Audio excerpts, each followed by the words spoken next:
नमस्कार, स्वागत है आपका इंडिया डेली में। मैं हूं आपके साथ विवेक शांडिल्य। लोकसभा में वक्फ संशोधन बिल पर महाबहस जारी है। 8 घंटे की चर्चा के बाद आज बिल पर वोटिंग होनी है। सरकार के पास नंबर गेम है, लिहाजा बिल पास होने में कोई दिक्कत नहीं आएगी। जेडीयू और टीडीपी भी सरकार के साथ है।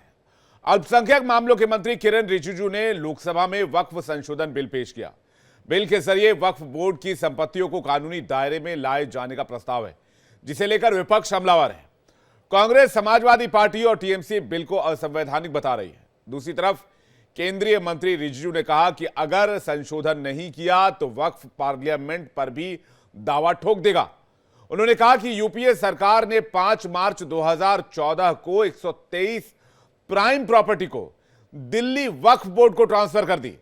ऐसा लोकसभा चुनाव से ठीक पहले अल्पसंख्यक वोटों के लिए, मुसलमानों के वोटों के लिए किया गया, लेकिन फिर भी चुनाव कांग्रेस हार गई। दूसरी तरफ समाजवादी पार्टी के अध्यक्ष अखिलेश यादव ने बिल का विरोध किया और कहा कि यह मुसलमानों से उनके घर दुकान छीनने की साजिश है। टीएमसी सांसद कल्याण बनर्जी ने लोकसभा में कहा कि वक्फ प्रॉपर्टी मुस्लिम समुदाय के लिए बैकबोन है, यह पूरी तरह धार्मिक संस्था है। सवाल यह है कि विपक्ष क्या सिर्फ तुष्टीकरण के लिए बिल का विरोध कर रहा है? क्या मुसलमानों के वोट बैंक के लिए बिल का अंधा विरोध किया जा रहा है? क्या वक्फ बोर्ड जमीनों पर कब्जा नहीं कर रहा है? क्या वक्फ बोर्ड पर संशोधन की जरूरत नहीं थी? आज इसी मुद्दे पर बड़ी बहस करेंगे, लेकिन पहले सुनिए केंद्रीय मंत्री किरेन रिजिजू ने बिल पर सदन में क्या कहा। वक्फ बोर्ड का जो काम है, ये बेसिकली वक्फ प्रॉपर्टी को जो संभालने वाले मुतावली और जो वक्फ प्रॉपर्टी को व्यवस्था करते हैं, उसको संचालित करने के लिए ये गवर्नेंस का, सुपरविजन का एक प्रावधान है। किसी भी तरीके से वक्फ बोर्ड वक्फ प्रॉपर्टी को मैनेज नहीं करता है। वक्फ बोर्ड वक्फ प्रॉपर्टी मैनेजमेंट में हस्तक्षेप नहीं करता है। आप साफ साफ सुन लीजिए, ये वक्फ बोर्ड का जो प्रावधान किसी मस्जिद, किसी मंदिर, किसी धार्मिक स्थल का व्यवस्था का कोई लेना देना नहीं है। ये सिंपली एक प्रॉपर्टी का मैनेजमेंट का विषय है। ये कोई मुसलमान अपना ज़कात देता है, फितरा देता है, उसको हम पूछने वाला कौन होते हैं? ये आपका धार्मिक भावना से जुड़े हुए चीज है, उसमें सरकार का कोई लेना देना नहीं है। लेकिन ये वक्फ प्रॉपर्टी का मामला है, लेकिन वक्फ प्रॉपर्टी का मैनेजमेंट करता है, मुतवल्लिज करता है। ये आपको इतना बेसिक ये फर्क जो है, अगर समझ में नहीं आते या जानबूझ करके आप नहीं समझना चाहते हैं, तो मेरे पास इसका कोई इलाज नहीं है। वहीं कांग्रेस सांसद गौरव गोगोई ने बिल को लेकर बीजेपी पर हमला बोला। उन्होंने कहा कि इनकी एक विशेष वर्ग की जमीन पर नजर है, कल दूसरे अल्पसंख्यकों की जमीन पर भी नजर जाएगी।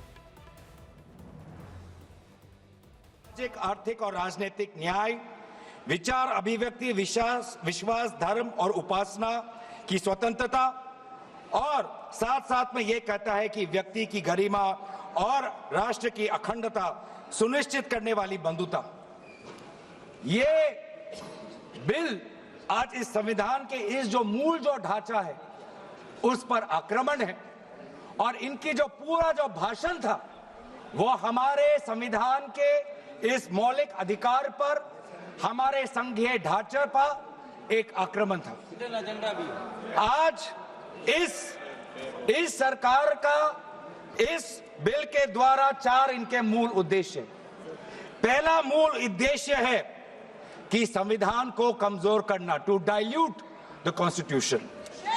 इनका दूसरा उद्देश्य है भ्रम फैलाना, to defame the minority communities of India. इनका तीसरा उद्देश्य है to divide the Indian society. हमेशा हमारे बीच में एक लिटिगेशन चलता रहे, मसला और बढ़ता जाए, ये उनका उद्देश्य है।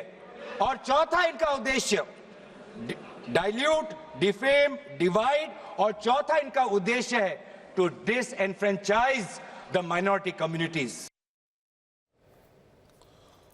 वहीं जेडीयू ने बिल के समर्थन का ऐलान कर दिया है। जेडीयू से केंद्रीय मंत्री ललन सिंह ने वक्फ बिल पर लोकसभा में कहा कि यह बिल मुस्लिम विरोधी नहीं है, बिल में सभी के साथ न्याय की व्यवस्था है।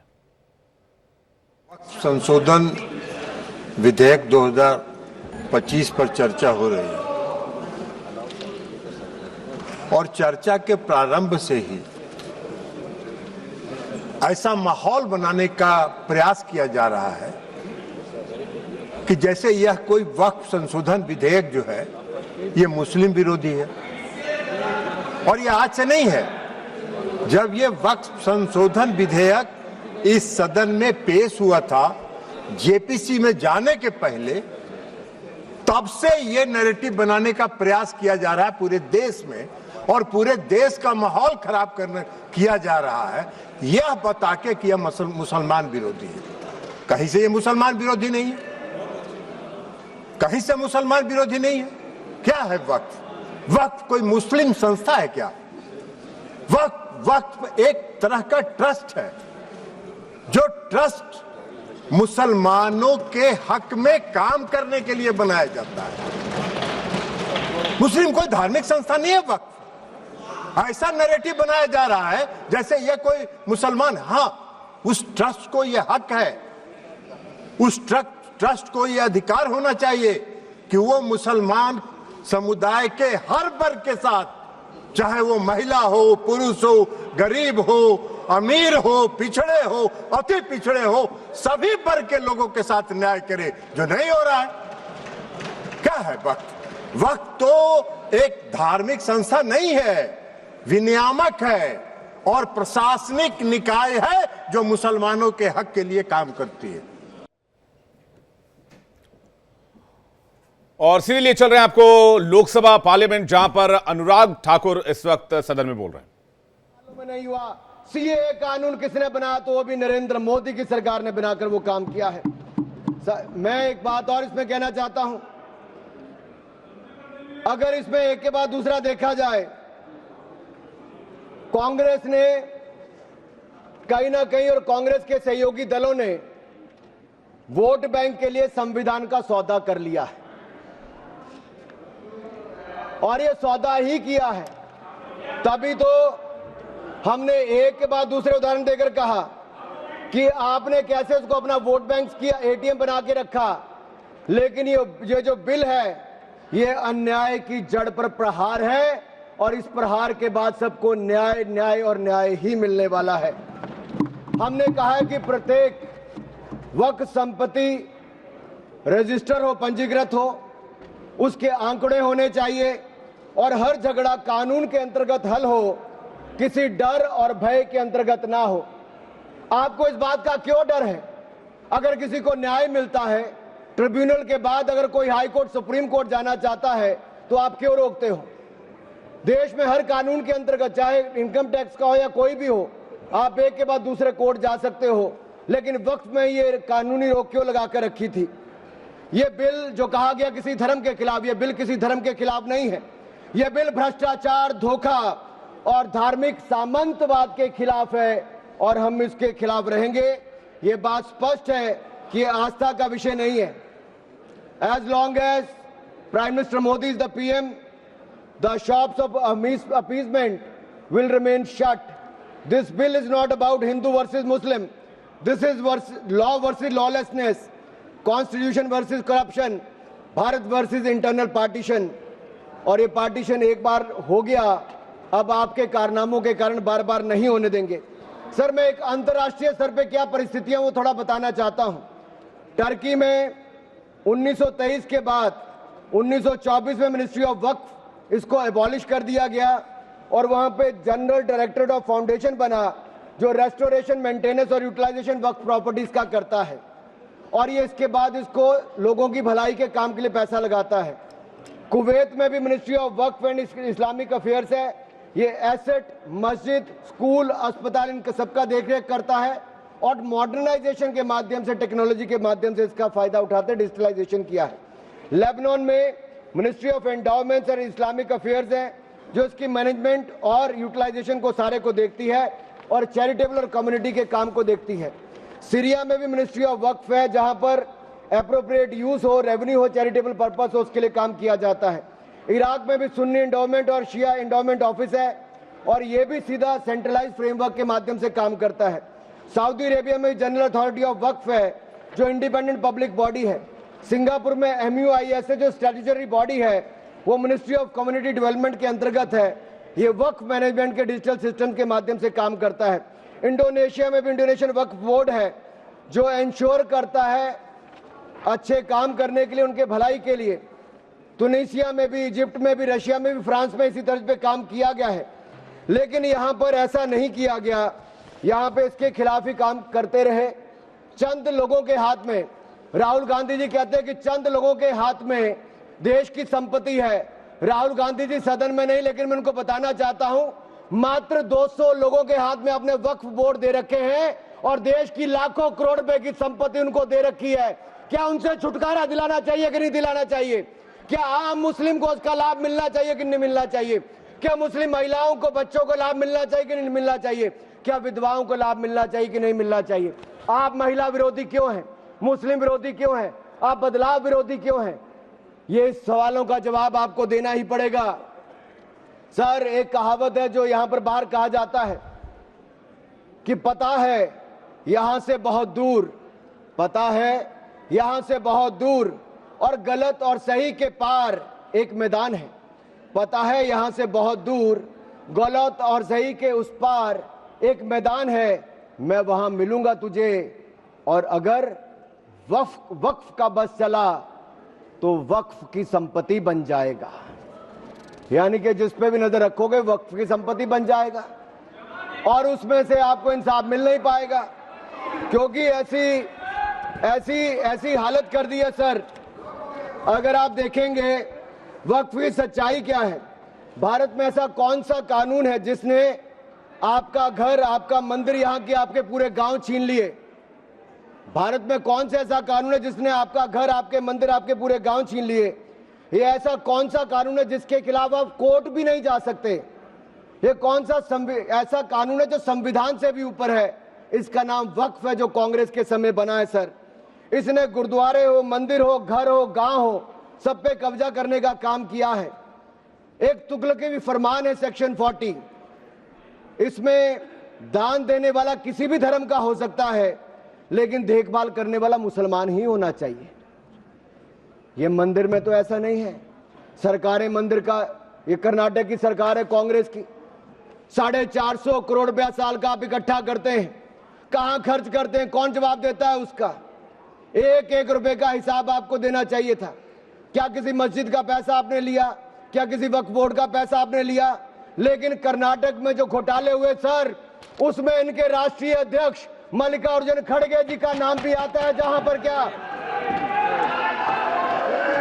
हुआ सर? यही नहीं, बैठ जाओ,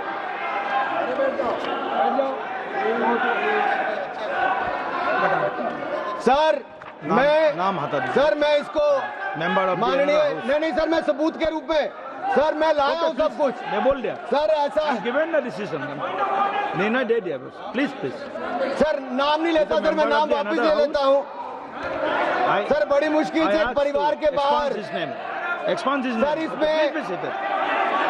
सर मैं टेबल कर देता हूं सर, मैं टेबल कर देता हूं सर। ये मैं टेबल कर देता हूं सर। सर, आपकी अनुमति हो तो मैं ऑथेंटिकेट करके टेबल कर देता हूं सर। जी, नाम वापस ले लिया, 1 मिनट वापस ले लिया। ठीक है, 1 मिनट आप सब बैठिए, आप सभी लोग बैठिए, आप सब लोग बैठिए। माननीय Venugopal ji please please sir, we are rule कौन सा रूल में बोल रहा है? to sir 352. while a member is speaking to the name of the नाम डिलीट कर दिया, बताइए। sir हमने कैसे नहीं नो 1 मिनट आप लोग मत बोलिए। माननीय वेणुगोपाल जी, हमने नाम एक्सपांस भी डिलीट भी कर दिया और उन्होंने भी वापस ले लिया। उसके बाद और क्या है? उसके बाद क्या है?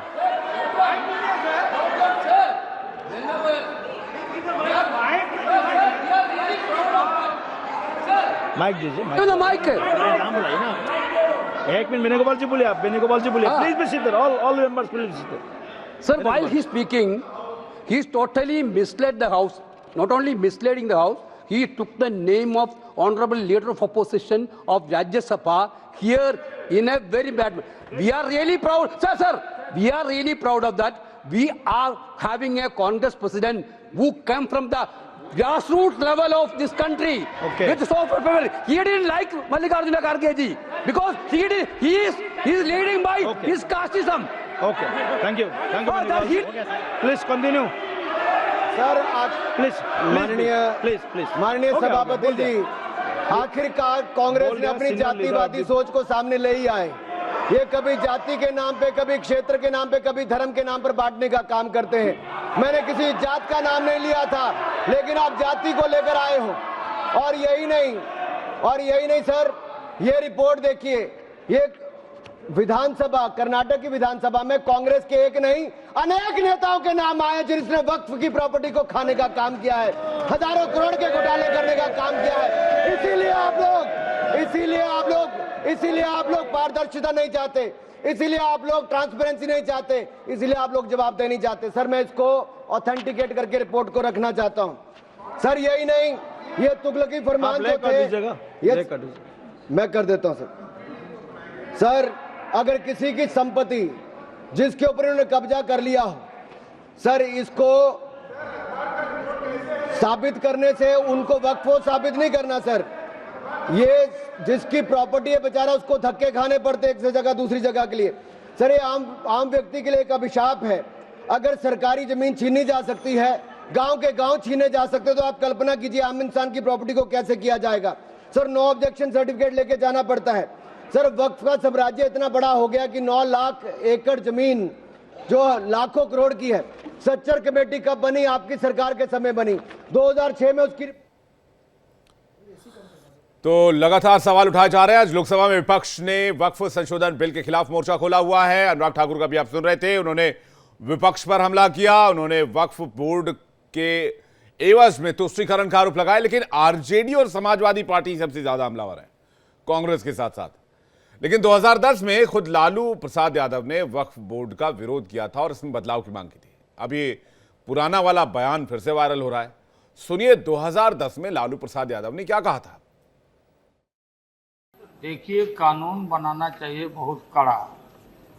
सारी जमीनें हड़प ली गई है, चाहे सरकारी हो या गैर, उसमें जो काम करने वाले लोग हैं सब बेच दिया है। प्राइम लैंड, ऐसा नहीं है कि कोई खेती वाली जमीन है। पटना के डाक बंगला पर जितनी प्रॉपर्टी थी, ये सब पर अपार्टमेंट बन गया, सब लोगों ने लूट लाट किया है।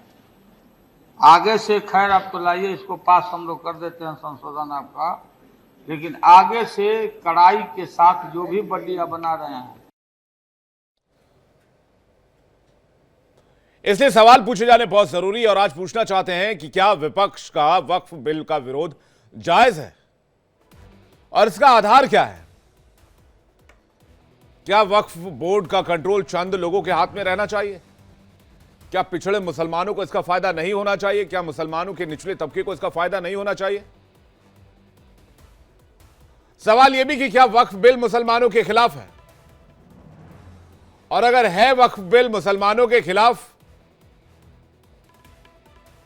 तो फिर इसे लेकर राजनीति क्यों हो रही है। सवाल यह भी कि क्या वक्फ संशोधन बिल संविधान के खिलाफ है, और अगर नहीं है तो क्या वोट बैंक के लिए नैरेटिव बनाया जा रहा है। बातचीत करने के लिए मेहमानों का एक बड़ा पैनल इस वक्त हमारे साथ जुड़ रहा है। हमारे साथ इस वक्त कौशल खान मिश्रा जुड़ रहे हैं, प्रवक्ता बीजेपी, सौरभ दुबे राजनीतिक विश्लेषक, अंश वत्स प्रवक्ता कांग्रेस पार्टी, मोहम्मद आजम खान प्रवक्ता समाजवादी पार्टी, अहमद अयाज सचिव जेएनके मुस्लिम पर्सनल लॉ बोर्ड थोड़ी देर में हमारे साथ होंगे, और श्रीराज नायर प्रवक्ता वीएचपी थोड़ी देर में हमारे साथ होंगे। मैं सबसे पहले अंश वत्स से शुरुआत करना चाहूंगा। कांग्रेस खुलकर इस ये जो संशोधन बिल है इसके विरोध में है, लेकिन आज बीजेपी ने कहा कि 2013 के इलेक्शन से पहले दिल्ली की 123 प्राइम प्रॉपर्टी वक्फ को दे दी गई, वक्फ बोर्ड को दे दी गई। ये अपीजमेंट की पॉलिटिक्स है, मुस्लिम तुष्टीकरण की पॉलिटिक्स है, या फिर सच्चर कमेटी जो 2006 में रिपोर्ट आई जिसका जिक्र एक बार फिर से किया जा रहा है, यहां हम इस देश में निचले तबके के पिछड़े मुसलमानों का भला होना देखना ही नहीं चाहते। अंशवत्स। सबसे पहले आपके सभी दर्शकों को मेरा नमस्कार और मेरे को पैनलिस्ट को मेरा नमस्कार। देखिए, सच्चाई ये है कि भारतीय जनता पार्टी जो है वह संविधान विरोधी, इस देश के जो माइनॉरिटीज हैं, अल्पसंख्यक हैं, उनके विरोध में जो है बार बार वो कुछ ना कुछ ऐसी चीज करती है जिससे वो अपना मुस्लिम विरोधी चेहरा जो है वो जनता के सामने रखने का काम करती है। मैं आपको बताता हूँ किस प्रकार से। कभी वो बार बार जाके प्लेसेस ऑफ वर्शिप एक्ट को चैलेंज करेंगे, कभी वो इस प्रकार से जो है वक्फ अमेंडमेंट बिल लेकर आते हैं जिससे जो है वो इस देश में एक भय का माहौल, एक उन्माद का माहौल जो वो इस देश में पैदा करना चाहते हैं। और आज आपको ये समझना होगा कि आज ही क्यों ये बिल को लाया जा रहा है, क्योंकि आज आप अगर समझेंगे कि अमेरिका जो है वो भारत के ऊपर जो है टैरिफ लगाने वाला है। अगर आज वक्त बिल का नहीं आता तो उस पर चर्चा होती सदन में, सरकार को उस पर जवाब देना पड़ता, उस पर चर्चा ना हो, इस वजह से आज इस बिल को लाया जा रहा है। मैं आपसे 2 मिनट का वक्त चाहूंगा अपनी बात को रखने के लिए। आज इस मीटिंग के इस पूरे बिल को चर्चा के लिए 8 घंटे का समय दिया है गया है, लेकिन सवाल ये कि क्या ये जो 8 घंटे का समय दे रहे हैं, क्या ये सिर्फ औपचारिकता है, क्या ये सिर्फ आरोप प्रत्यारोप के लिए क्या गया है? क्योंकि जेपीसी जहां पर चर्चा होनी चाहिए थी क्लॉज बाय क्लॉज, वहां पे आप क्लॉज बाय क्लॉज आपने चर्चा नहीं की। सच्चाई ये है कि आपने जो हमारे जो एमपी थे सैयद नासिर हुसैन जी, उनका जो डिसेंट नोट था उसको आपने उसको उनको लिया ही नहीं, आपने उसको समझा ही नहीं कुछ। आपने जो विपक्ष के तमाम सजेशन उनको महत्व ही नहीं दिया, उसको शामिल ही नहीं किया। सच्चाई ये है कि आपने सिर्फ और सिर्फ एनडीए के तमाम घटक दल के जो सजेशन थे उनको आपने शामिल कर लिया। अगर आपकी नियत सही थी तो अपने विपक्ष के सजेशंस को क्यों नहीं शामिल किया? सच्चाई ये है कि ऑपोजिट जो हमारा विरोध है वो उनके कुछ प्रावधानों को लेकर है। हमारे वो प्रावधान क्या है कि सरकार का ये क्लॉज कहता है कि 5 साल तक जो इबादत करेगा वही जो है वो दान दे सकता है। ये तय कौन करेगा कि कौन सच्चा मुसलमान है? मतलब आज सरकार ये कहना चाहती है कि आज के समय पे सरकार हर एक व्यक्ति को अपना सर्टिफिकेट देना पड़ेगा धर्म का, कि कोई अपने किस भी धर्म को प्रैक्टिस करता है, सरकार ये तय करेगी। अब दूसरा जो हमें इस पर आपत्ति है वो इस चीज को लेकर है कि सरकार कहती है कि इससे भैया 12,000 करोड़ का जो है रेवेन्यू जनरेट होगा। मैं सवाल पूछना चाहता हूं, आप कहां से करेंगे? जो मस्जिद में जाएंगे वहां पे उनसे आप टिकट लेंगे, जो आप कब्रिस्तान में वहां पे आपके मुर्दों से आप पैसे लेंगे, तो आप कहां से बात कर रहे हैं? और अगर आपको इतना ही रेवेन्यू चाहिए तो आप नीरव मोदी से पैसा ले लीजिए, विजय माल्या जो पैसा लेके भाग गया उनसे आप बुला लीजिए, उनसे पैसा ले लीजिए अगर आपको इतना ही पैसा चाहिए। आज जो ये सच्चा कमेटी की जो जिसका जिक्र आपने भी किया और जो भारतीय जनता पार्टी जिसको बड़ा अपना एक मेडल बना के लेके चल रही है, उसी सच्चा कमेटी की सच्चाई ये भी है कि भारतीय जनता पार्टी ने उसका विरोध किया था। सच्चाई ये कि उसी सच्चा कमेटी ने ये सुझाव दिया था कि जो सरकार ने वक्फ की जमीन पर कब्जा किया हुआ है उसको हटाना चाहिए। उस पर क्या भारतीय जनता पार्टी कहेगी?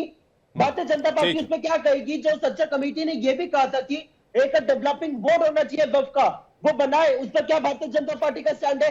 ये बताए। एक सवाल मैं नाम लेके चल रही है। बीजेपी के प्रवक्ता कौशल मिश्रा जी आपके सवालों को सुन रहे हो, आपको क्लियर कर देंगे आपके जो भी सवाल है। मैं बस एक स्पेसिफिक सवाल आपसे पूछना चाहता हूं, ऐसी कौन सी संस्था या बोर्ड है जिसको इतना अधिकार दे दिया जाए कि वो किसी भी प्रॉपर्टी को कहे वो उसकी है, वो उसकी हो जाए, उसे ना किसी कोर्ट में चैलेंज किया जा सकता है, ना किसी संस्था में चैलेंज किया जा सकता है, ना उस पर कोई दावा किया जा सकता है? ये जो असीमित अधिकार है आखिर ऐसा क्यों है? कौन सी ऐसी संस्था, पूरी दुनिया में क्या कोई ऐसी संस्था है जो ये कह दे कि ये जमीन मेरी है तो वो जमीन उसकी है, वो प्रॉपर्टी उसकी है तो वो प्रॉपर्टी उसकी है, वो इलाका उसका तो इलाका उसका है, चाहे वो हिंदू रहता हो, मुसलमान रहता हो, मंदिर हो, मठ हो, मस्जिद हो, चर्च हो, जो कुछ भी हो, ये करने की क्या वजह थी? हाँ, मैं जवाब देता हूँ। देखिए, सच्चाई ये है कि चाहे बात अगर आप अनुराग ठाकुर जी का मैंने भी बयान सुन रहा था, चाहे वो संसद में बात हो, चाहे यह बात हो तमाम डिबेट में, या तमाम जगह पर किस प्रकार से भारतीय जनता पार्टी जो है झूठ परोसने का काम करती है, उसको मैं आज यहाँ पे बेनकाब करता हूँ। सच्चाई ये की है कि यहाँ पे अनुराग ठाकुर जी ने बोला कि कोर्ट में जाएंगे, और ये बात आपके सवाल भी था कि आप कोर्ट में जाएंगे और वहां पे उनको आप चैलेंज नहीं कर सकते। तो अगर मैं सवाल पूछना चाहता हूँ कि जो ट्रिब्यूनल जो है जहां पे जो 40,000 के करीब केसेस चल रहे हैं, ये क्या है? और जो जीत हार के जो है उसके बाद हाईकोर्ट में जो 60 लाख के करीब केसेस चल रहे हैं वो क्या है, जिसमें से 10 लाख जो उत्तर प्रदेश में से आते हैं। सच्चाई ये कि 1995 में 2013 में तमाम अमेंडमेंट किए गए थे इस बिल में, ताकि इस बिल को जो है ट्रांसपेरेंट बनाया जाए। और अनुराग ठाकुर जी ने एक और यहाँ पे झूठ बोला यहाँ पे वो बड़ा यहाँ पे सऊदी अरेबिया सीरिया का जो बड़ा एग्जांपल दे रहे थे कि वहां पे जो है वक्फ के नाम पे कोई बिल नहीं है। सच्चाई ये कि वो जो तमाम देश जो है वो मुस्लिम पर्सनल लॉ शरिया लॉ को फॉलो करते हैं, ये भी तो बताइए ना आप। ठीक है, कौशल कांत मिश्रा जी से इसका जवाब ले जी।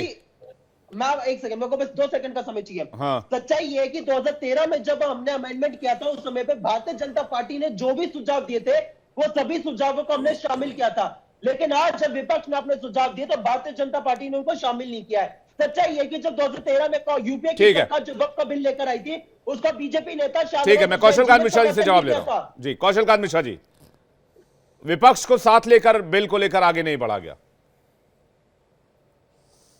विवेक जी, ये कोई पहला अमेंडमेंट तो है नहीं।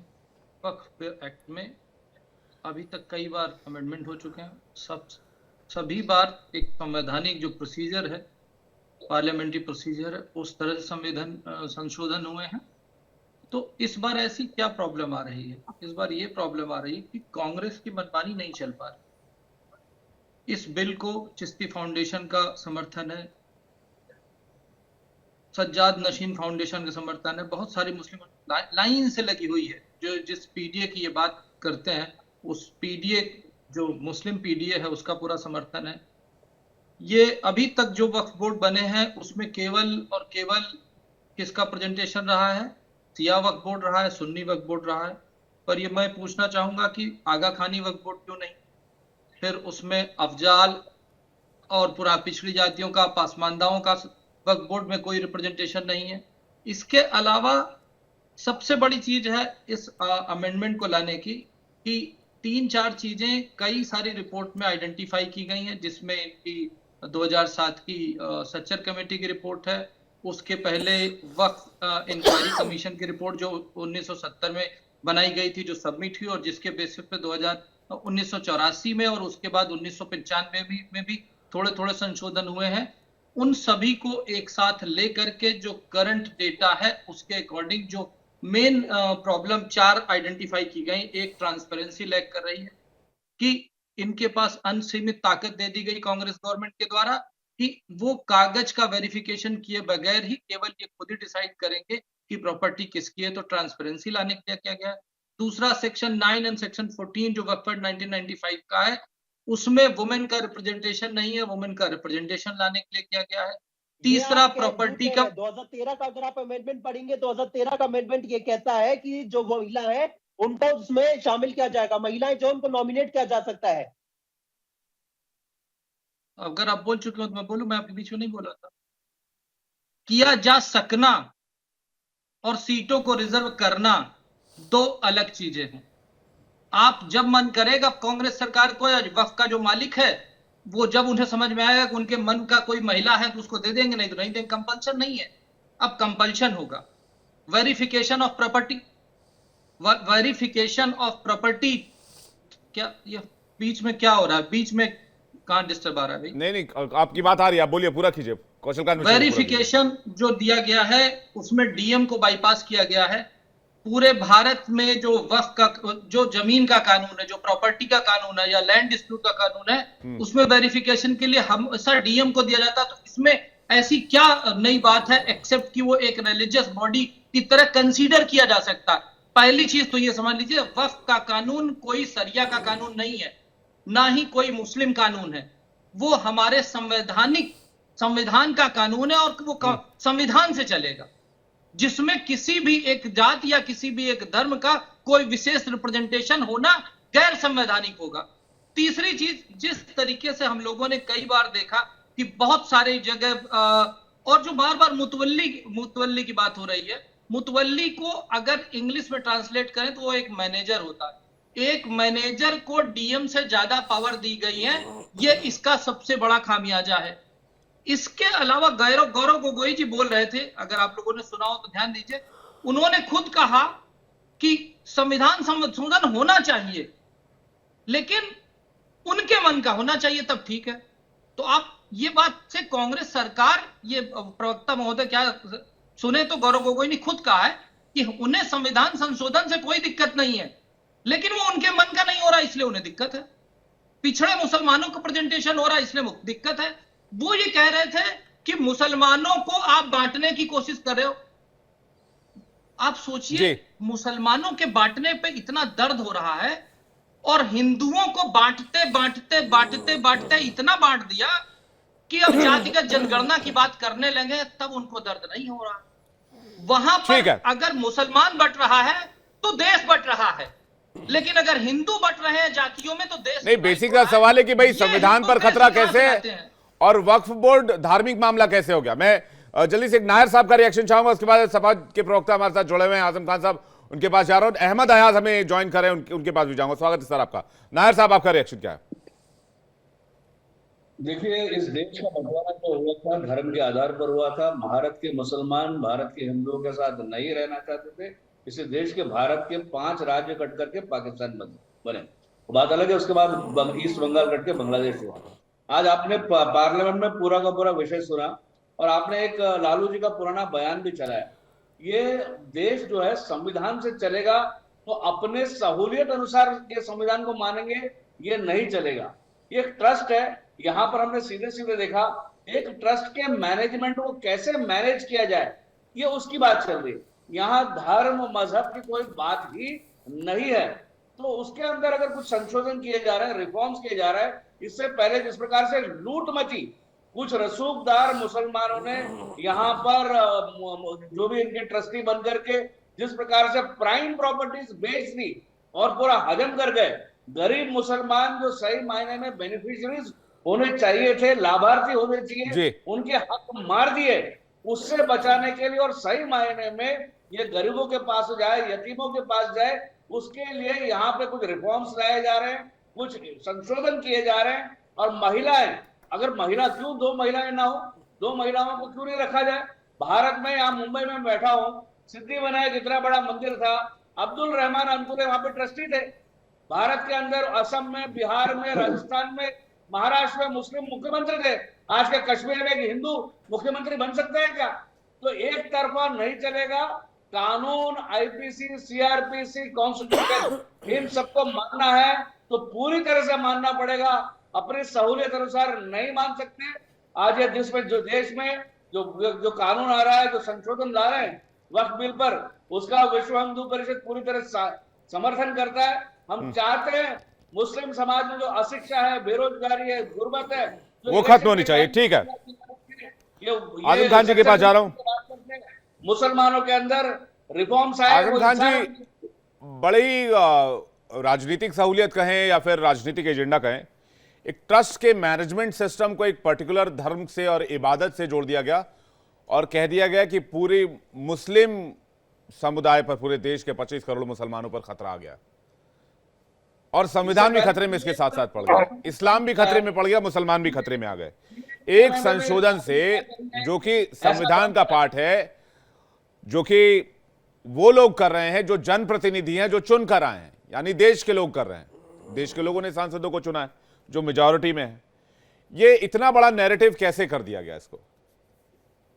विवेक जी, अभी मैं भाजपा प्रवक्ता और बीएसपी प्रवक्ता दोनों को सुन रहा था। इनको पसमानदा मुसलमानों की बड़ी चिंता है, तो मैं इनसे गुजारिश करूंगा, आप उनको नौकरियों में आरक्षण दे दीजिए, लोकसभा में उनको आरक्षण दे दीजिए। क्या भारतीय जनता पार्टी, बीएसपी लोकसभा में और नौकरियों में मुसलमानों के आरक्षण का समर्थन करती है? पसमानदगी वक्फ बोर्ड से तो दूर नहीं होने वाली है। आरक्षण दीजिए उनको, तब तो आप कहोगे कि मुसलमान को आरक्षण नहीं मिलेगा। आपके चंद्रबाबू नायडू मुसलमानों को आरक्षण देने जाते हैं तो आप उनका ये नहीं कहते भैया उनसे समर्थन वापस ले रहे हैं, क्यों नहीं ले लेते समर्थन वापस? तो सवाल ये है, ये सिर्फ दोहरापन है विवेक जी, जहां जैसा, और भाजपा सिर्फ धार्मिक एजेंडे को खेल रही है। ये बिल्कुल वक्फ बोर्ड में सुधार नहीं करना चाहती है। आप बताइए विवेक जी, 10 सालों में भाजपा ने कौन सा ऐसा काम किया जिससे वक्फ बोर्ड की संपत्तियों की लूट में रोक आई? कोई ऐसा आदेश बता दीजिए, कोई सीबीआई इंक्वायरी बता दीजिए, कोई इनकम टैक्स इंक्वायरी बता दीजिए, जिससे अगर संपत्तियां लुट रही थी तो सरकार क्या देख रही थी? सरकार को चाहिए अधिकार तो सरकार के ही पास है। जी खान साहब, मैंने भाई सिंपल सा सवाल पूछा, आपके मुद्दे वाला सवाल पूछा। विपक्ष कह रहा है कि भाई संविधान खतरे में है, इस्लाम और मुसलमान खतरे में संशोधन बिल से। मैं बस यही समझना चाह रहा था आपसे, मुसलमान कैसे खतरे में आ गए संशोधन बिल बिल्कुल से? ये कह रहा हूँ, इनको ना तो पसमानदा से लेना है, ना तो महिलाओं से लेना है, इनको लेना देना क्या है? आखिर ये तमाम प्रवक्ता अगर ये कह रहे हैं ये मुसलमानों से संबंधित नहीं है, तो वक्फ की संपत्तियां कहाँ से आई हैं? वो किसने दान दिया है? आखिरकार वक्फ की संपत्तियां मुसलमानों ने मुसलमानों के हितों के लिए दान दी है, ये क्लियर है, ये सभी प्रवक्ता मानते हैं। तो इसका मैनेजमेंट मुसलमान क्यों न करे, क्यों किसी और को दिया जाए? अगर वो मुस्लिम संपत्तियां हैं तो उनके मैनेजमेंट की जिम्मेदारी मुस्लिम समाज को क्यों ना हो? तो ये बिल्कुल इनका प्रोपगंडा है, ये अपना प्रोपगंडा, क्योंकि ये नाकाम है। तमाम मुद्दों पे रोजगार देने सौरभ दुबे जी के पास जा रहा हूँ। कौशल जी थोड़ा सा वेट कीजिएगा, सारे मेहमानों का रुख कर लूं, फिर मैं आता हूँ आपके पास। सौरभ दुबे जी, क्या मुसलमानों के अंदर जो है वो डिवीजन क्रिएट कर रहे हैं आप लोग?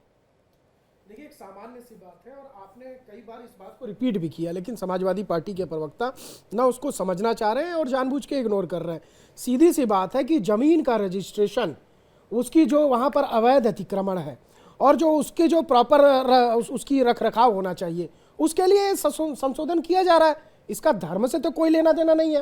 देखिए, हिंदुस्तान में सरकारी जमीन में सबसे ज़्यादा जमीन किसके पास है? रेलवे के पास है। लेकिन क्या वो रेलवे की अपनी जमीन है? वो देश की जमीन है। उसके बाद किसके पास है? डिफेंस के पास है। डिफेंस की क्या अपनी जमीन है? अपनी जमीन है, लेकिन जमीन किसकी है? देश की जमीन है। तो देश के अंदर बना हुआ जो वक्फ बोर्ड कानून है, ये आप दावा क्यों करते हैं कि वो मुस्लिमों की जमीन है? अभी आपने एक बात कही यहाँ पर कि मुस्लिमों के लिए आरक्षण जो है वो पसमानदा समाज को भारतीय जनता पार्टी दे दे। भाई, आपको, मुझे तो बड़ा आश्चर्य, आपको यही नहीं पता कि जो गरीब शोषित पिछड़े मुसलमान हैं उनको ऑलरेडी आरक्षण मिल रहा है। बिहार में अति पिछड़े में मिल रहा है, कई जगह पिछड़े में मिल रहा है। आप लोग जो अलग से कानून बनाना चाहते हैं कि धर्म के नाम पर जो सरकारी टेंडर निकलते हैं, जो प्रॉफिट वाला काम है, उसके अंदर आरक्षण, ये तो संविधान के खिलाफ हो जाएगा। देखिए, बाबा साहब के खिलाफ हो जाएगा। कर्नाटक में दिया गया, कर्नाटक में दिया गया तो गलत है ना, उसको चुनौती दी जा रही है। वो कहीं से भी बाबा साहब अंबेडकर और जो संविधान है उसकी मूल भावना के खिलाफ है, क्योंकि वो कॉन्ट्रैक्ट में आरक्षण दिया गया है। कॉन्ट्रैक्ट में आरक्षण के खिलाफ जो समर्थन में, वो कभी भी सरकार, कोई भी देश का नागरिक नहीं है, कोई भी सरकार अगर है तो वो गलत है। दूसरी सबसे बड़ी बात कि जिस प्रकार से वक्फ बोर्ड जो लड़ाई है वो खास मुसलमानों और आम मुसलमानों के बीच की है। खास मुसलमान जो 4 से 5% है, उन्होंने 90 से 95% मुसलमान खतरे में कैसे? नहीं, मुसलमान खतरे में, ये तो आजम खान साहब जैसे लोग बता रहे हैं ना, जिनको विरोध करना है, जिनको तुष्टीकरण के लिए, मुस्लिम वोटों के लिए जो है मुस्लिम समाज का अपीजमेंट करना है, उनका तुष्टीकरण करना। अच्छा, वो बता रहे हैं कि मुसलमान खतरे में? वही लोग तो बता रहे हैं मुसलमान खतरे में। भाई, मुसलमान, ये बताइए, अभी कांग्रेस पार्टी के प्रवक्ता बड़ी अच्छी बात कह रहे थे, सच्चर कमेटी की रिपोर्ट। मुझे बड़ा आश्चर्य, सच्चर कमेटी की रिपोर्ट आई कब थी? कांग्रेस के ही कार्यकाल में तो आई थी। भाई, उस समय पंचर बनाने वाला मुसलमान, गरीब मुसलमान, वो आपके ही कार्यकाल में क्यों रहा? सच्चर कमेटी की रिपोर्ट में यही बताया गया कि आप लोगों ने मुसलमानों के लिए कुछ किया ही नहीं। और आज मोदी सरकार 10 सालों में उनका सशक्तिकरण करना चाहती है, सच्चर कमेटी की बातों को सही साबित करना चाहती है, तो आपको उसमें पेट में आपत्ति है। भाई, सच्चर कमेटी की रिपोर्ट तो आप ही के उसमें शासन में आई थी ना, कोई भाजपा की सरकार तो नहीं थी उस समय, फिर भी आपके समय में। ठीक है, अहमद एयाज जी के पास जा रहा हूं। अहमद एयाज जी काफी देर से इंतजार कर रहे हैं। अहमद एयाज जी, तुष्टीकरण वर्सेस डेवलपमेंट, तो फिर मुसलमान खतरे में किस तरफ से है? अपीजमेंट की राजनीति से खतरे में या डेवलपमेंट की राजनीति से खतरे में? जैसे मुसलमान खतरे में होने की बहुत सारी, जिसने भी कहा है उसके पास भी उसका तर्क होगा। और जो इस वक्त सिचुएशन देश में हो रही है, दिख रहा है कि एक मुसलमान के ऊपर एक दबाव सा बनाया जा रहा है, बन भी गया है, ये भी एक हकीकत है। लेकिन बात यहाँ अभी जो वक्फ प्रॉपर्टीज की और बोर्ड की चल रही है, जो अभी मुद्दा है, उसमें पहले देखने की ये जरूरत है कि वक्फ प्रॉपर्टी है क्या। वक्फ प्रॉपर्टी मुसलमानों की डोनेट की गई संपत्ति है, जिसको हम कहेंगे अल्लाह के नाम से प्रॉपर्टी दी जाती है। और वो उसके दो पर्पसेस होते हैं। वो तो पता है, लेकिन उसके अंदर प्रॉपर्टी का बंटाधार हुआ, उसके अंदर करप्शन हुआ, उसके अंदर कई लोगों ने जेबें गरम कर ली। तो आपको दिक्कत इस बात को लेकर आपको, ओके, तो सिर्फ करप्शन उधर ही नहीं है, करप्शन सारे हिंदुस्तान में है। कौन सी जगह है जिसमें करप्शन नहीं है? एक आध बताओ मुझे। कौन सी जगह है, जरा मुझे बताइए, बोर्ड के बगैर कहाँ कहीं करप्शन नहीं नजर आ रहा है, मिसमैनेजमेंट कहीं नजर नहीं आ रही है। हर एक जगह ये सिस्टम है, ये सिर्फ बोर्ड करप्ट नहीं बल्कि सिस्टम करप्ट है, सारा सिस्टम, सारे मुल्क का सिस्टम में करप्शन है, उधर ही नहीं है। तो एक बात फिर जब इसकी बोर्ड की मैनेजमेंट की बात हम करेंगे, ये हिंदुस्तान जब आजाद हुआ उससे पहले से बोर्ड मैनेजमेंट मुसलमान कर रहे थे, और ये मुसलमान सिर्फ अपने मजहबी मामलात और चैरिटी के लिए इस्तेमाल कर रहे हैं। इसमें किसी का कोई लोक स्टैंड नहीं है। अरे कह रहे हैं सर, किसी कोई सुनिए साहब, वो कह रहे हैं अपार्टमेंट बन गई, सोसाइटी बन गई, मॉल बन गए वक्फी जमीन पर, किसने उन जमीनों का बंटाधार किया? क्या बात कर रहे हैं आप? ये ऐसा ही मामला है, सुनिए ना, ये ऐसा ही मामला है कि मेरा मजहबी मामला है, मैं 5 वक्त नमाज पढ़ूं और मुझे एक नॉन मुस्लिम बोल रहा है नहीं आप 5 वक्त नहीं पढ़ रहे हो, आप 4 पढ़ो, या आप 5 क्यों नहीं पढ़ रहे हो, उसको क्या समझने की बात है? मुझे कॉन्स्टिट्यूशन ने मुझे कॉन्स्टिट्यूशन ने हक दिया है का मामला, बोर्ड और बोर्ड मैनेजमेंट का मामला आपके धर्म से कैसे जुड़ जाता है? अगर कोई ये और मुझे एक बात बताइए, आपने कहा कि दान की हुई जमीन है, 1947 में जो भी मुस्लिम फैमिली यहां से जमीन छोड़कर गए, उस जमीन को क्यों वक्फ बोर्ड को दे दिया गया? किस आधार पर दे दिया गया? वो कौन सी प्रॉपर्टी भारत सरकार की तरफ से दान कर दी गई थी वक्फ बोर्ड को? मैं कह रहा हूं अगर किसी चीज में सुधार हो रहा है, किसी चीज की, भारत सरकार की कोई प्रॉपर्टी नहीं है, मुसलमानों की अपनी प्रॉपर्टी। सर मैं कह रहा हूं 1947 में जो लोग हिंदुस्तान छोड़कर पाकिस्तान गए, उनकी जमीन वक्फ बोर्ड को किस आधार पर दी गई? हुकूमत ने हडप की है बहुत सारी जमीन। 2013 में 123 प्राइम प्रॉपर्टी क्यों दी गई? महाजिरीन वो लोग हैं जो हिंदुस्तान छोड़ के बाहर चले गए, उसमें सबसे ज्यादा मुसलमान थे, उनकी जमीन वक्फ बोर्ड को क्यों मिलेगी भाई? उसका भी हुकूमत, उनकी जमीन वक्फ बोर्ड को क्यों मिलेगी? मुझे इस बात का जवाब दीजिए ना। अभी देखिए जम्मू कश्मीर में बहुत सारी जो मुसलमानों की है, ऐसे में मुसलमानों ने हड़प नहीं की बल्कि हुकूमत ने मुसलमानों की जमीन हड़प की है सर, जो पाकिस्तान चले गए यहाँ से, यही तो सवाल है सर। मुसलमानों ने कैप्चर किया और कहीं कैप्चर नहीं किया, लेकिन वहां कैप्चर किया। कौशल भाई बोलेंगे, मैं नहीं बोलूंगा। एक बहुत अच्छा प्रश्न आपने उठाया, हिंदुस्तान में जब बंटवारा हुआ पाकिस्तान का, हिंदुस्तान से जो पाकिस्तान गए मुसलमान, उनको तो वहां अपनी जमीनें मिल गई, लेकिन जो पाकिस्तान से आए अल्पसंख्यक जिसमें सिख समुदाय भी था, उनकी जो जमीनें थी वो क्यों नहीं थी? वो वक्फ बोर्ड के पास कैसे चली गई? वो मुसलमानों को क्यों नहीं दिया आपने, गरीब पिछड़े मुसलमानों को? बिल्कुल ठीक प्रश्न पूछा एंकर साहब ने। जो यहाँ के मुसलमान थे उनको पाकिस्तान में जमीन मिली। उसका जवाब सुनिए। उनकी जो प्रॉपर्टी है, जो यहाँ से भाग के चले गए या यहाँ से शटल होके चले गए पाकिस्तान में, उनकी जो जमीन जायदाद है, बहुत सारे जहाँ जम्मू कश्मीर का ताल्लुक है, सबसे ज्यादा जमीन जो है जम्मू कश्मीर की हुकूमत ने ली है। उन्होंने उसमें कब्जा जमा के अपने इस्तेमाल के लिए, पब्लिक वेलफेयर के लिए इस्तेमाल किया, वक्फ बोर्ड ने नहीं किया। बाकी रियासतों का कौशल कांत जी को सिर्फ लिमिटेड सा जवाब दूंगा। सर मुझे सिर्फ ये बता दीजिए, प्लेसेस ऑफ वर्शिप एक्ट में 1947 का डेट लागू होगा, देश की आजाद जब हो उसके बाद का डेट लागू, उसके पहले नहीं जा सकते। इस कानून का आप समर्थन करते हैं, और वहीं पर वक्त पे जो हजारों साल से, मतलब सैकड़ों साल से जिनका मुसलमानों कब्जा, उसका इंक्वायरी होने पर आप प्रॉब्लम करते हैं। तो ये जो डबल स्टैंडर्ड है, इसके बारे में सोचना पड़ेगा। सुनिए ना मेरी बात प्लीज। कौन सा कब्जा फिर पढ़ के आना चाहिए ना, फिर पढ़ के आना चाहिए। कौन सा कब्जा? प्लेसेस ऑफ वर्शिप एक्ट में आजादी के बाद जिसका जो कब्जा है उसका स्वरूप नहीं चेंज किया जाएगा। इसके लिए सारे मुसलमान एक साथ खड़े हुए, आप भी खड़े होंगे उनके लिए। पर मुझे ये बताइए, ये जो डेट दे दी गई, इसके पहले इसके बाद से वक्फ का नंबर कैसे बढ़ रहा है?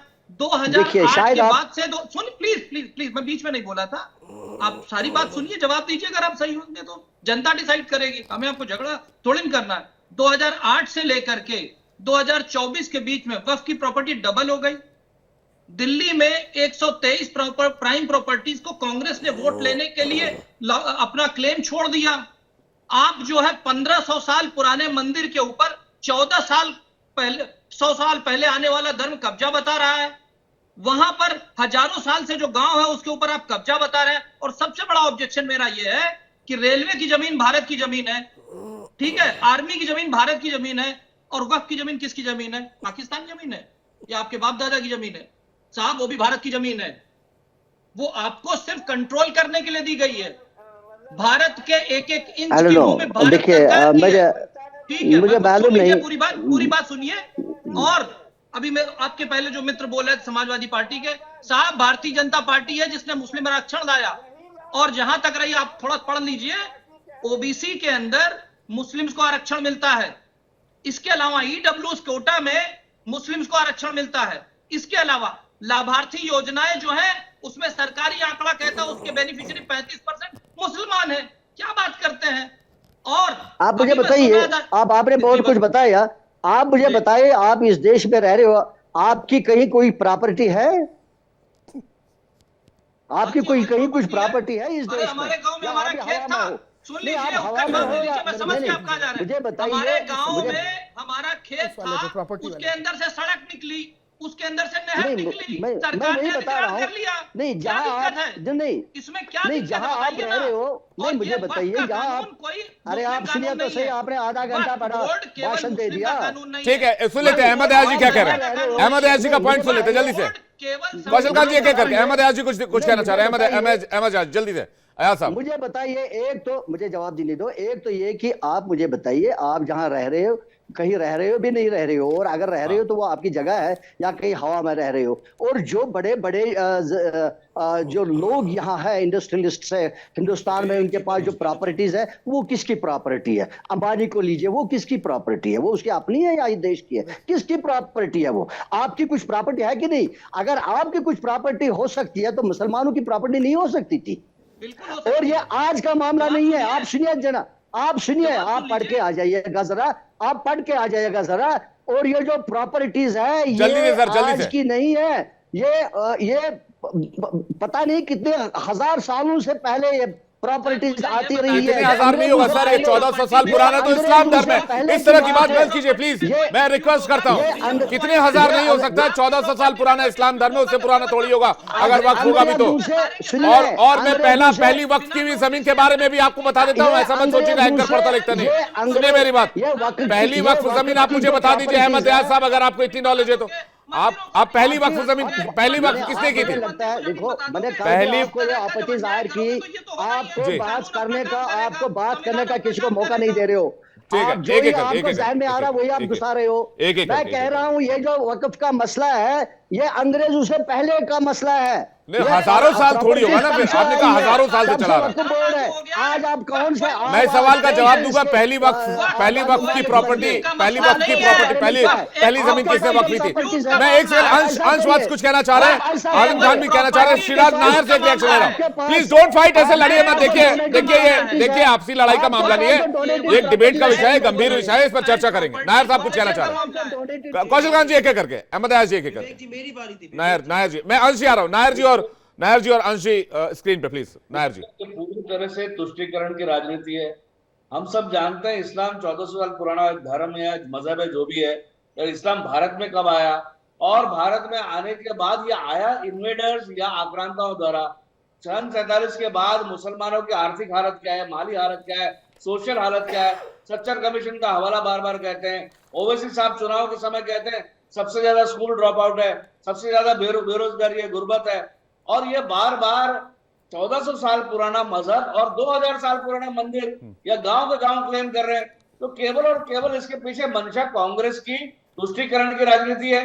अभी बीच में सीए का विषय आया तो सीए में इन्होंने भड़का दिया, इनकी नागरिकता चली जाएगी, सीए लागू है, किसकी नागरिकता चली गई। एक वक्फ बोर्ड का जो अमेंडमेंट बिल आया है वो संपूर्ण रूप से मुस्लिम समाज के पिछड़े वर्ग के लोग, गरीब वर्ग के लोग, यतीमों के लिए जो रिफॉर्म्स की बात है उसके लिए लाया जा रहा है।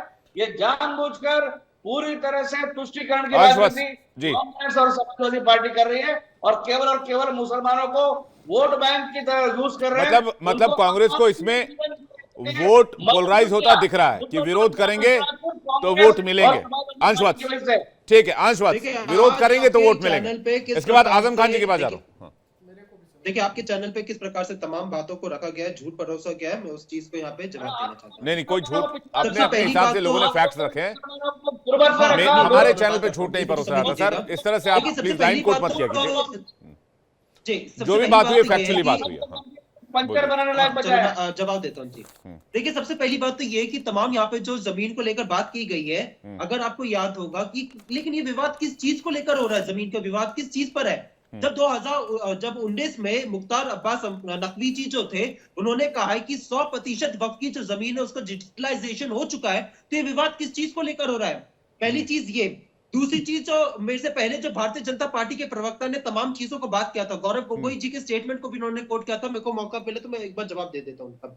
गौरव गोगोई जी ने तो एक और उन्होंने अपना एक बात रखी, उन्होंने सजेशन दिया था, अगर उतना ही गौरव गोगोई जी के स्टेटमेंट का समर्थन करते हैं, उन्होंने तो ये भी कहा है अपनी बात में कि क्लॉज 33 जो है इस अमेंडमेंट का ये कहता है कि सरकार ने जो वक्फ का बोर्ड का रेवेन्यू को 60% से घटाकर 5% कर दिया है। ये क्यों घटा है? क्या है सरकार ने क्यों घटा है? उन्होंने तो अपना सजेशन ये दिया कि इसको 60% से बढ़ाकर 11% कर देना चाहिए। सबसे पहली बात ये, क्योंकि सरकार क्या नहीं चाहती है कि इसका हो वक्फ जो है वो अच्छा डेवलप करे। कर दिया। और दूसरी बात ये कि जो गौरव गोगोई जी ने तमाम चीजों को लेकर बात की है, यहाँ पे उन्होंने उनको जीने दो इंसान की तरह, मुसलमानों को इंसान की तरह जीने दो। आपने 75 साल में आप उनको जीने दीजिए ना, आप उनको जीने दीजिए। भारतीय जनता पार्टी ठीक है, एक एक करके प्लीज, एक एक करके हाँ अंशवाद पूरा कर लीजिए जल्दी से। क्या होती जी, सच्चाई ये है कि भारतीय जनता पार्टी के प्रवक्ता ने एक वुमेन रिप्रेजेंटेशन को लेकर भी बात की कि महिलाओं को इसमें शामिल किया जाएगा। मैं उसका भी जवाब दे देता हूं। क्लॉज 9C कहता है कि जो महिलाओं को शामिल किया जाएगा, लेकिन अगर आपको याद होगा कि 1995 का जो अमेंडमेंट था वो महिलाओं का वो कहता था कि 2 या 2 से ज्यादा महिलाओं को जो है नॉमिनेट किया जाएगा। लेकिन आजकल क्या जो अमेंडमेंट है वो क्या कहता है कि सिर्फ 2 महिलाओं को, तो यानी उन्होंने रिस्ट्रिक्ट कर दिया है सिर्फ 2 महिलाओं को। हम तो बल्कि 2 से ज्यादा महिलाओं को इसमें शामिल करने की बात करते थे, नहीं वो बात तो ठीक है, लेकिन शामिल करने की बात कर रहे हैं। लेकिन जब मामला जेपीसी में गया, मामला जेपीसी में गया, जेपीसी में डिस्कशन हुआ, जेपीसी में चर्चा हुई, फिर अब राजनीति क्यों? क्या इसके लिए वोट बैंक सेंटर में है? आपको दिख रहा है इससे फायदा होगा मुस्लिम वोट बैंक का? भारतीय नहीं, असल बात यह है कि भारतीय जनता पार्टी जो है वो वोट बैंक की राजनीति करती है। आप देखेंगे ना, प्लेसेस ऑफ वर्शिप एक्ट को बार बार चैलेंज किया जा रहा है। मोहन भागवत जी का स्टेटमेंट था, मोहन भागवत जी ने कहा कि क्यों आज जो है धर्म के नाम पे सभी जगहों को खोदा जा रहा है, क्यों धर्म के नाम पे तमाम चीजें हो रही है। जब मोहन भागवत जी अपने भाजपा तुष्टीकरण की राजनीति कर रही है, ये मैं इसका जवाब सौरभ जी से लेता हूं, उसके बाद में आज सच्चाई है कि भारतीय जनता ठीक है। अंश आपकी बात आ गई, मैं जल्द समय सीमित है, जल्दी से ताकि सौरभ दुबे जी मुद्दों पर चर्चा न करें। आज यहाँ पे प्लेसेस ऑफ वर्शिप एक्ट को लेकर तमाम सर्वे होते हैं। देखिए 1895 में जब ब्रिटिश कानून था तो यही ब्रिटिश कानून में कहा गया था कि इस वक्फ बोर्ड को जो है वो तत्काल खत्म कर लेना चाहिए। ये बहुत खतरनाक है देश के लिए। ये ब्रिटिश कानून में सन 1895 में कहा गया। अब दूसरा 1919 का जैसे खिलाफत आंदोलन था ना, उसमें गांधी जी ने समझा था कि स्वतंत्रता के लिए आंदोलन है, लेकिन उसको हाईजैक कर लिया गया था मुस्लिमों द्वारा। उसी तरह यहां पर जो वक्फ बोर्ड है जिसको 5% मुस्लिम हाईजैक करके चला रहे हैं, उसको 100% मुस्लिम तक पहुंचाने के लिए इसमें ये संशोधन का काम करना ही पड़ेगा। पहली बात। दूसरी बात देखिए, ये अभी पूछ रहे थे कि आपकी जमीन कहां है। कर्नाटक में सरकार ने पिछले साल मंदिर से 448 करोड़ रुपए उससे जो है टैक्स में लिए, और 448 करोड़ टैक्स जो है वो खर्च किया वक्फ बोर्ड के ऊपर, मुसलमानों के ऊपर। हिंदुओं की जो मंदिर है वहां से आप 448 करोड़ लेते हैं टैक्स, और खर्च करते हैं वक्फ बोर्ड के ऊपर, खर्च करते हैं मुसलमानों के उसके लिए, जबकि ऑलरेडी अल्पसंख्यक मंत्रालय जो कि 5000 करोड़ का बजट है, जिसके अंदर तमाम इस तरह की फैसिलिटीज, इस तरह की जो है यहाँ पर तमाम मुस्लिम बहनों के लिए, पुरुषों के लिए, अल्पसंख्यकों के लिए वहां पर स्कीमें हैं। आपका एक कहना है कि भाई हर तबके को समान लाभ पहुंचना चाहिए। आजम खान जी कुछ कहना चाह रहे हैं मुसलमान समुदाय में, ठीक है आजम खान जी। विवेक जी, कंफ्यूजन आखिर है कहाँ? ये अभी भाजपा प्रवक्ता कह रहे थे कि रेलवे की जमीन भारत सरकार की है, डिफेंस की जमीन भारत सरकार की है, तो वक्फ की जमीन भारत सरकार की क्यों नहीं? आखिर वक्फ की जमीनें दी किसने है और किसके लिए दी है? क्या ये बेसिक फर्क नहीं है उसमें? वक्फ की जमीनें मुस्लिम कम्युनिटी ने मुस्लिम कम्युनिटी के अपलिफ्टमेंट के लिए दी है, तो आप कैसे कह सकते हैं? यही तो आरोप है कि भारतीय जनता पार्टी के नेताओं की नजर वक्त तो उसमें भ्रष्टाचार हो रहा है ना गुरुजी, इसलिए वो भ्रष्टाचार हो रहा है उस जमीनों पे को इस तरह बनाना चाहते हैं जिससे भारतीय जनता पार्टी के नेता उन जमीनों पे कब्जा कर सके। यही बात भाजपा प्रवक्ता के मुंह से निकलती है। भाजपा जमीनों को कब्जा करना चाहती है।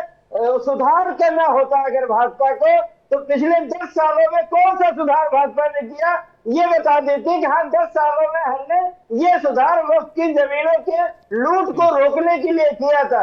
10 साल से इनकी पूर्ण बहुमत की सरकार थी, तब इन्हें सुधार समझ में नहीं आया। जब ये अल्पमत की सरकार में आ गए, कौशल कांत जी से सीधा सवाल है, उनके ऊपर सीधा एलिगेशन है। सामाजिक न्याय संविधान का एजेंडा आगे कौशल कांत जी, लगता है ये धार्मिक लड़ने की जरूरत है, ठीक है, धार्मिक कमिटमेंट की जरूरत इनको है, इसलिए ये कानून ला रहे हैं। कौशल कांत जी जल्दी से।